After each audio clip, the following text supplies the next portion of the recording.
The Second Battle of Lexington was a minor skirmish during the American Civil War, taking place on October 19, 1864, in Lexington, the county seat of Lafayette County, Missouri. It formed a part of Confederate March. Gen. Sterling Price's Missouri expedition of that year, and led in turn to the Battle of Little Blue River 2 days later. Like the First Battle of Lexington, fought in September 1861. This engagement resulted in a Confederate victory. Its overall importance, however, was not nearly so marked as the first battle, which had cemented Southern control of the Missouri Valley and significantly raised Confederate morale in the region. Prelude. In the fall of 1864, Confederate Marsh. Gen. Sterling Price was dispatched by his superior, Lt. Gen. Edmund Kirby Smith, to attempt to seize Missouri for the Confederacy.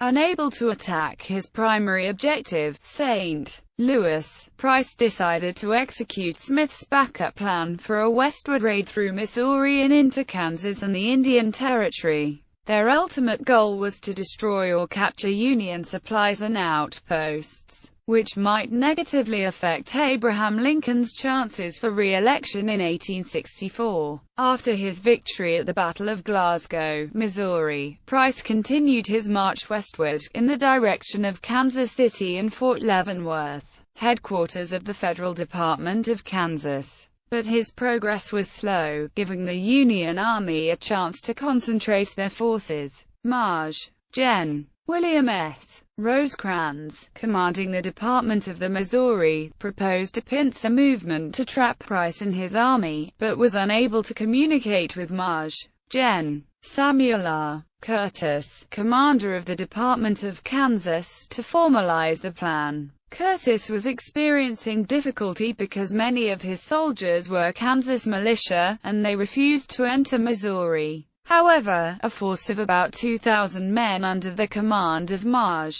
Gen. James G. Blunt did set out for Lexington. Battle and aftermath. On October 19, Price's army approached Lexington and collided with Union scouts and pickets about 2 p.m., driving them back and engaging Blunt's main force. The Federals resisted at first, but Price's army eventually pushed and through the town to its western outskirts, then pursued them along the Independence Road until nightfall, deprived of Curtis' entire force, still encamped in and near Kansas City. The Union Army never stood any real chance of stopping Price's force at Lexington. Blunt did, however, further retard the Confederates' dilatory march, and gained valuable information about the size and disposition of Price's command. Blunt's retreating troops halted on October 20 at the Little Blue River, taking up a strong defensive position on its western bank. On October 21,